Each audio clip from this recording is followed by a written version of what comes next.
pa ngayon sa Bentham Market and papasok na tayo. Maghanap na tayo ng lunch. Hindi ko mapakita yung harap mismo kasi sobrang init. Ayun, sobrang init. Pero try natin mamaya paglabas siguro para mapakita ko sa inyo yung buong structure. Nandito tayo sa pinakaharap mismo. Tapos papasok na tayo. Let's go. Food section. Dito tayo sa pinakalikod na. Hindi ko na-film yung pagpasok. Ngayon tayo ng kakainan.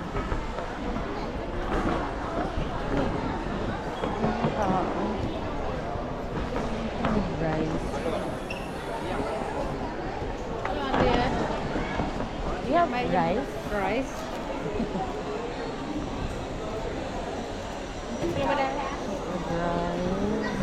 I have fried chicken, fried pork, fried shrimp, fried seafood, fried beef, fried fish, Oh, maybe this one. prawn. Yes. And for the drinks? Yeah, I have the four. Yeah, fried beef. Yes, one. Cơm bò xào. Peach juice, papaya.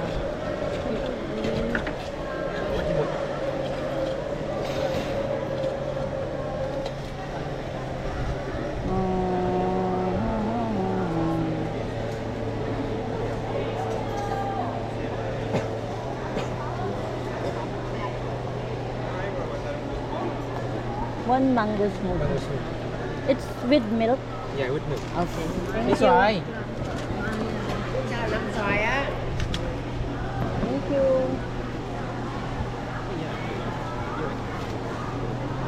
This is our food. Let's eat, guys. Không có cái đó đâu chị. Đùi cho nó cái đồng quê nè. Nó đang cần nó đùi cho nó cái đồng quê. Thank you.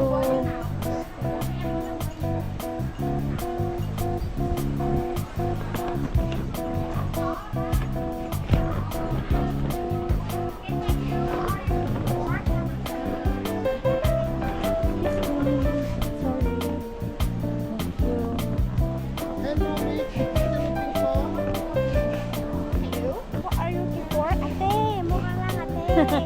Something here for me. Try yung pasta. Thank you.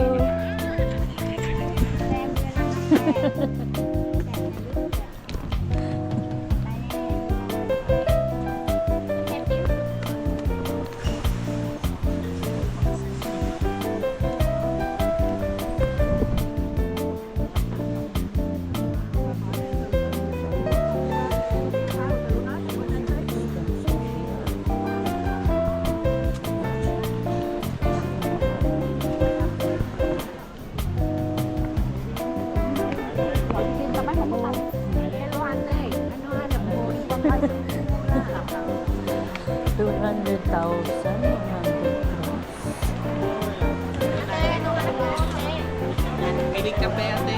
Ano na naman maganda?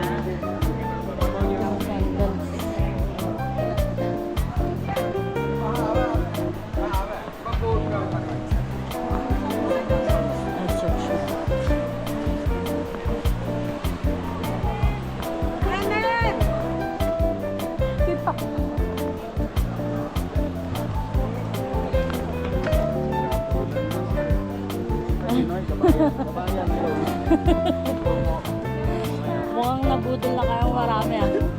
Tumawad kayo ah. Chấn hương chỉnh hình thể thao là cho những môn chơi thể thao á.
係啦，我個杯麵人啊，冇有梅寒啊，喂， Sorry. are you guys like fun? Mabuhay.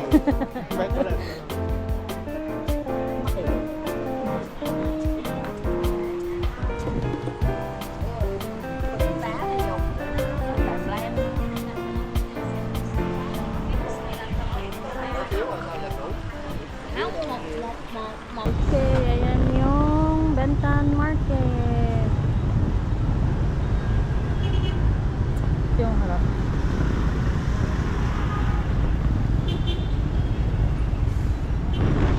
So, sobrang laki sa loob, guys. Nakalabas na tayo from Bentan Market and sobrang laki sa taas, sa loob. Unfortunately, wala tayong nabili. Hindi tayo nabudol. Meron ako nabili pala na dalawang magnet. Hindi ko pa masyadong type. Gusto ko lang din talagang i-match yung gusto ko lang i-match yung nabili natin sa Hanoi. Yung bamboo. Ayan, dalawa. Siyempre, para sa atin, saka kinadaan. Hindi tayo nabudol kasi sobrang overpriced. Siyempre, alam naman na natin yung price dahil galing na tayo ng Hanoi. And sobrang overpriced dito. Pang tourist talaga. And feeling ko ang target market nila talaga is mga western, ganun, European. Mataas yung price nila talaga. Though nagpapatawad naman sila, yung magnet actually, nung una, binibigay nila sa akin ng 120,000 ata. 120,000 for 2. So, nabili ko sa Hanoi yun 10,000 lang. Tapos, sabi ko, no, I have budget, ganyan. Tapos, inuuntian nila ng inuuntian. Nabawasan ng 10, naging 100,000, naging 80,000, ganyan. So, sabi ko, this is my budget for 2 already. Sabi ko, 50,000 lang. Actually, mahal na nga yun kasi dapat 20,000 lang. So, ayun, 50,000. Nung una, ayaw pa nila. Sabi niya, hindi, ano lang, 50,000 for 2. Or 80,000 for 2, ganyan. Sabi ko, no, I have budget. That's my only budget. Tapos, ayun, maya-maya, pumayag na rin yung pinaka-may-ari. Pero mukhang nainis din siya sa akin. Sobrang kuripot. Siguro sabi nila, ang ano ng mga tao dito, ang kuripot ng mga Pinoy. Maraming magaganda sa loob actually, yung mga branded na dupe, ganun. Feeling ko naman talagang maganda rin yung quality kasi most of the mga mahal na bags or products is made in Vietnam. Kaso yun nga, hindi tayo nagpabudol. Ang hinahanap lang din sana natin is kape, pero yung kape nila dito is 120,000 per gram. So, I don't know, baka pumunta tayo ngayon dun sa market malapit sa Tandin Church, which is mas mura daw kasi yung mga lokal dun namamalengke. So, baka dun tayo pumunta ngayon. Tapos, ayun, kung pupunta kayo dito, make sure na tumawad kayo. Huwag kayong matatakot sa kanila, huwag kayong magpa-pressure sa kanila. Kung hindi talaga kaya ng budget nyo, mag-walk out na lang kayo. Hindi nyo naman na sila makikita ulit eh. Kasi sobrang overpriced, guys. Basta dapat may idea na kayo sa mga price sa utak nyo para alam nyo na kung hanggang saan yung budget nyo. Ganun. Pero kung talagang maganda sanang mag-shopping. Kasi nga, magaganda talaga yung product sa loob and sobrang daming choices. Yun nga lang talaga, pang tourist talaga yung price niya. Since nasa city center siya. So, ayun. Ngayon, balik tayo dun sa harap para makapag-book na tayo papunta dun sa market sa Tandin Church. Let's go!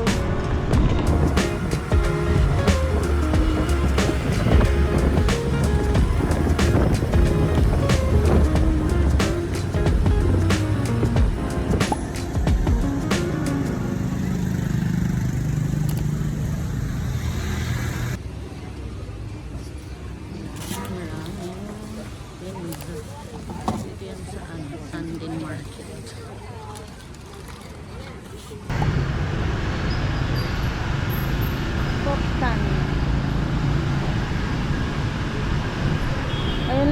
Tandin Church. Tapos nandito na siya. Dito ako bibili ng coffee. Ang bibilin ko sa kanila yung Holy Coffee. Sobrang mura. Tingnan nyo naman. Walang wala dun. Kalahati lang dun sa ano. Visit. This is the Tandin Church. Ganda guys. Sobrang pink niya. As in, parang sobrang ang linis. Ganda.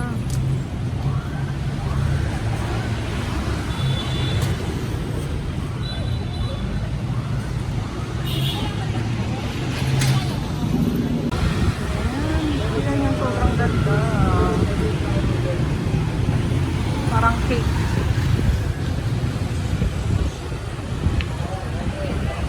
Sayang walang mag-picture sa atin.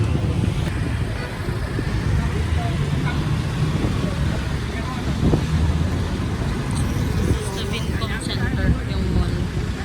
Pumili tayo sa Lush. Lalakad tayo papuntang Opera House. Lalakarin na lang natin. Malapit lang naman. Guys, the Opera House. Grabe, ang laki. Tingnan nyo. Ang ganda. Tapos tingnan nyo yung space sa harap niya. Ang laki. Ang social ng part na to ng side. Lapit lang din sa Vincom Center. Ano may maano pa mag-picture.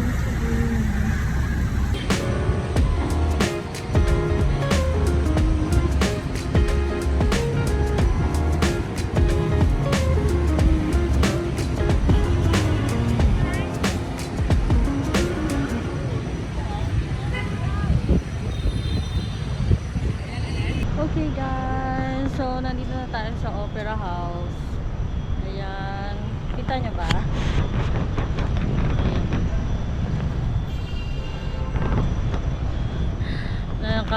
Ano tayo ng magpipicture sa atin.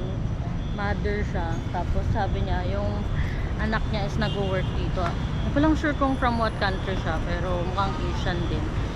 Nag-i-English. Tapos yung anak niya is nag-work dito, so nag-visit siya. Tapos habang nasa work pa yung anak niya, nag-ikot-ikot siya. Tapos nung una, inalo ko siya kung gusto niyang picturean ko siya, okay lang naman daw. Sabi niya, picturean niya na lang daw ako. So ayun, buti na lang, meron tayong remembrance.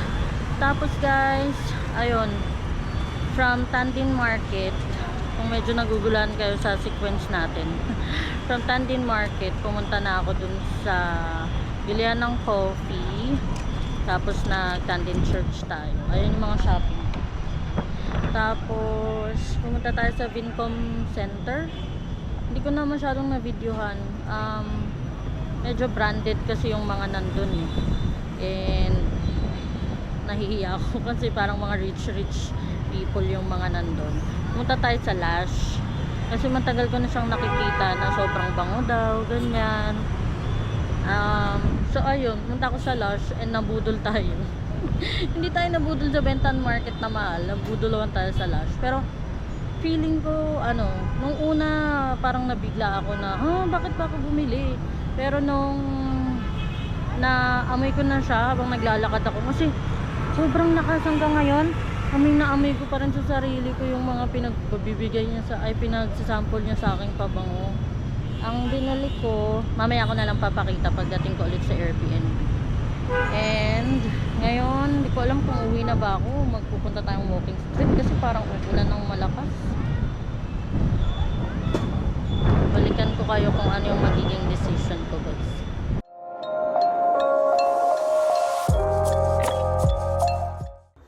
Okay, so ang nabili natin sa Bentham Market is this one.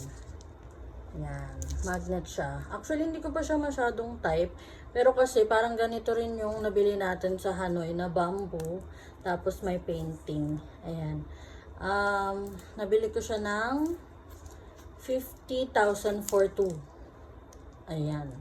50,000 for 2. Yung unang price nila actually is 120,000 for 2. Sobrang layo, di ba? Kaya kung pupunta kayo sa Benton Market at talagang walang choice, tumawad kayo guys. Kasi malaki talaga yung tinutubo nila doon. Dahil nga, for tourist yung mga price nila. And city talaga, nasa city talaga, nasa District 1 kasi talaga eh. So, ayun, medyo overpricing sila. Pero, naman siya. Mas marami pang cute dun, guys. Oo, tingnan nyo lang. Ito lang talaga yung napili ko para lang mag-match sila nung galing sa Hanoi. Diba? At least meron ka match. Tapos, ayun, after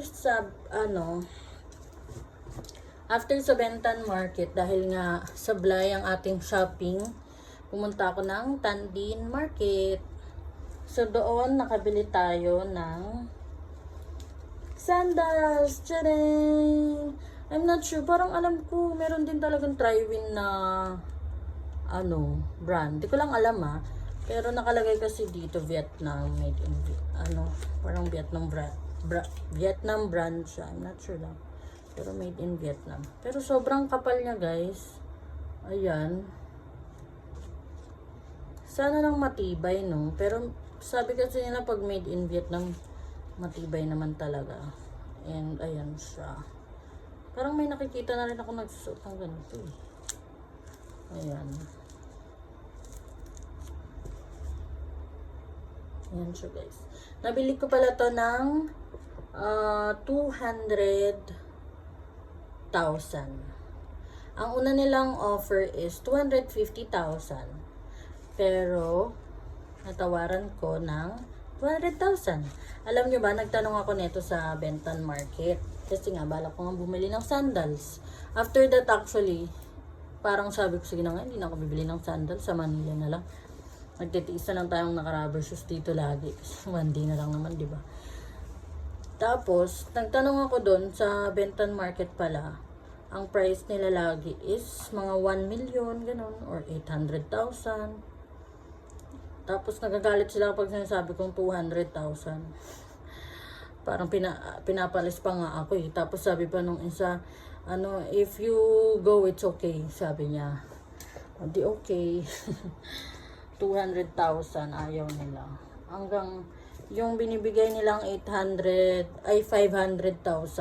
parang mga tsinelas lang. Ganun. Pero ito, 200,000. Diba? Tapos, after that, nagtanong, kasi pumasok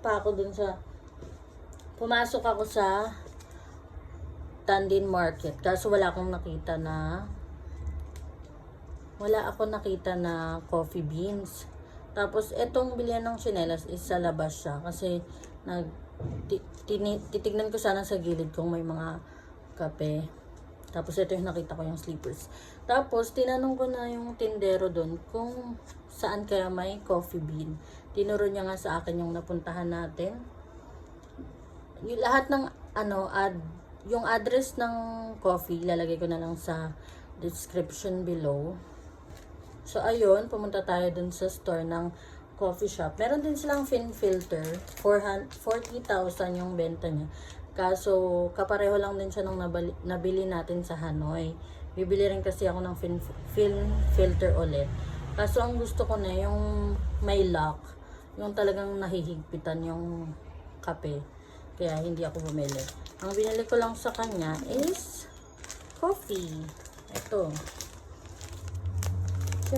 Ito yung name pala nung Poktan. It is 500 grams. Tapos, ang bili ko is 190,000. Diba? Sa Benton Market, 100 grams nila is 120,000. Ito, 500 grams na, 190,000 lang. Ang coffee nila doon, actually, yung binili ko kasi is Kuli. Kuli na beans. Ang alam ko kasi, si Highland dito, Kuli rin yung ginagamit niya. Kuli na beans. Kasi matapang din naman daw siya. Pero, kung ayaw nyo ng Kuli beans, meron din naman silang Robusta. Ayun, nakita naman sa video. Yung video natin dun sa dun sa bentahan nitong beans. Yung mga iba pa nilang binibenta at nakapaskil naman kung magkano yung price dun. And then after that, bumalik tayo sa Tandem Market ulit. Kasi sabi ko, ay parang gusto kong bumili pala ng 3-in-1. Tanungin natin kung magkano sa kanila. Pero dapat dadagdagan ko rin yung black coffee na binili natin. Pero isip ko hindi na siguro kasi ang dami na nating nabili nung coffee bean eh. Nung grind na coffee. Ito nga pala, nung nabili ko, beans pa siya. Sila yung nag-grind. So, fresh talaga siya. Hindi katulad nung sa Hanoi natin na naka-grind na siya nung nabili natin. So, anyways, ang nakabili tayo ng G7 na 2-in-1 sa Trung Nguyen, sa official store nila. Nung tinignan ko nung first day ba natin? First day natin, 88,000 siya. Ito yung sabi kong hindi ko dapat bibilhin doon sa Trung Nguyen. Ay, hindi ko talaga binili kasi nga ang laki. Normally kasi parang yung normal lang niyang box. Tapos ilang sachet ba to? 21 sachets. Tama ba? Oo, 21 eh. Alam kong 21. 21. So, ayun nga, sa Trung Nguyen, nung tinignan ko siya, 88,000. So, sabi ko, hindi ko naman kailangan ng ganyang kadami na na 3-in-1. Kasi pang ko lang naman to, pad namimiss ko lang, ganun. Kasi nga, bala ko talagang bumili ng mas madaming coffee, grinded coffee. And then, or coffee grounds. Ano ba? Madaming black coffee. So, ayun. 88,000 sa Trung Nguyen, sa Tandem Market. 65,000. Hindi ko na maalala kung ano yung price niya dati. Nung nabili natin siya sa Hanoi. Lagay ko na lang dito. So, hindi ko sure kung mas mura or mas mataas. Pero ito is 65,000. Pero, 21 sachets na siya. Yung nabili natin sa Hanoi dati is 10 sachets lang. And then after that, pumunta tayo sa Tandem Church. Naglakad lang na yun kasi malapit na lang naman siya. So ayun, pinicturan ko lang galing sa harap. Doon lang tayo, hindi na tayo pumasok. Kasi medyo madaming tao, tsaka ang dami na nating bitbit. And naka-shorts ako. Ayoko namang pumunta tayo sa loob. Kasi hindi rin naman ako makakapasok. Naka-shorts ako nung time na yun eh. Kaya, ayun, pinicturean ko na lang galing sa labas. Galing din kasi dapat yung Tandem Church natin is bukas pa. Pero nagawa na natin ngayon. At least marami rin pala tayong nagawa ngayon, no? Yung hair spa, dapat bukas din yun. O, diba? Nagawa na rin natin siya ngayon. Pati yung Tandem Market, bala ko rin siya for tomorrow. Kasi, sabi ko kung kung meron pa talaga akong hindi mabili. Pero ang nangyari, wala akong nabili sa Bentan Market. Magnet lang. Tapos, after sa Tandem Church is pumunta tayo sa Vincom Center. Mall siya actually, pero luxury brands mostly. Pero meron silang H&M, Cotton On, Stradivarius, mga ganun. Not sure kung may mga restaurant. Search na lang din, pero parang meron eh. Tapos, ang hinanap natin doon actually is Lush. Ewan ko ba, sinasabi ko sa sarili ko na hindi ako magpapabudol. Titignan ko lang, gusto ko lang makita yung store ng Lush. Pero bakit tayo pupunta, diba? So, pagdating doon, ang hinahanap ko talaga is yung Let the Good Times Roll. Kasi, ang daming nagsasabi sa TikTok na mabango daw talaga siya. Kaso pagdating doon, walang Let the Good Times Roll kasi hindi daw siya mabenta dito sa Vietnam. Parang hindi nila bet yung amoy. So tinest sa akin nung staff doon lahat ng mga amoy-amoy, mga scents nila na available. Merong Dirty, yung pinakasikat nila, bestseller nila si Dirty. Medyo menthol pala yung amoy niya. First time ko kasi pumunta sa Lush na store eh. Tapos, yung iba, meron pang Sakura. Limited edition nila yon, mabango din. Ano pa bang mga nandun? Madami pa. nabili ko siya ng, nag-card na ako dito kasi nga wala na talaga akong cash. So, ang price niya is 1,119,000. Lagay ko na lang dito yung equivalent niya in peso. And I'm not sure kung magkano yung charge niya sa credit card natin. Credit card yung ginamit natin sa kanya. And ang napili natin is si Rose Jam. Ang bango niya, guys. Sobrang sweet. Hindi naman sobrang sweet. Sweet siya na parang girly. Alam mo yung pang pabebe na girly. Ganon. Tapos creamy. Rose Jam. Akala ko hindi ko siya magugustuhan kasi nga hindi talaga ako ganon kaano ng mga sobrang mababae. Sobrang babaeng na amoy. Pero nung naamoy ko siya, tapos tumagal-tagal na siya. Sabi ko, OMG, I like it. I like it talaga. So, ayan siya, si Rose Jam. Ganyan siya kalaki, 200 ml. Yan. Tapos, ang bait ng staff nila, guys, kasi talagang i-explain nila sa'yo yung mga amoy. Tapos, kung ano saan siya bagay, kung okay ba siya sa sa skin type mo, kunyari, ano ka, acidic, mga ganun. I-explain nila. And the good thing is, they fight animal testing. So, okay siya. I'm not sure lang kung vegan siya. Tapos, binigyan niya tayo ng mga tester. OMG. Ang dami niyang binigay. 4. Mga ano to, body conditioner. Ang body conditioner daw is, pag ginamit mo siya, kunyari, after mo maligo, di ba ang ginagawa natin, ay, nag-click pala siya.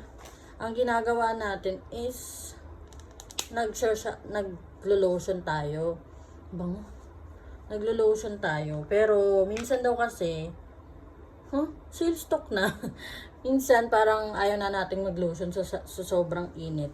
Tapos, naglalagkit pa. Ganon. So, itong body lotion daw is, after mong maligo, hindi ka pa, parang, pag medyo basa-basa pa yung body mo, saka mo siya ilalagay. Basta dapat daw basa-basa pa, tapos saka mo siya ilalagay. Tapos, siguro papastay mo rin siya ng siguro mga ilang minutes. After that, huhugasan mo daw ulit. So, hindi siya parang lotion na, yun na siya. Ito, parang conditioner talaga ng buhok na huhugasan mo din. At ito yung binigay niya 4. Nakalimutan ko lang kung anong flavor, anong scent. Alam ko yung isang scent dito is Rose Jam. Kalimutan ko kung ano yung isa. Pero ang bango nila. Amoy na amoy ko kahit dito. Yung isa kasi nag-leak. Pero, OMG. Kailangan natin tong itip. So, ayan. Thank you po sa Lush ng Vincom branch. And then, after that, pumunta na tayo ng Opera House dahil walking distance lang din siya. Nagpa-picture tayo doon. Buti na lang merong mabait na mother. And pinicturean tayo. After that is, pumunta na tayo ng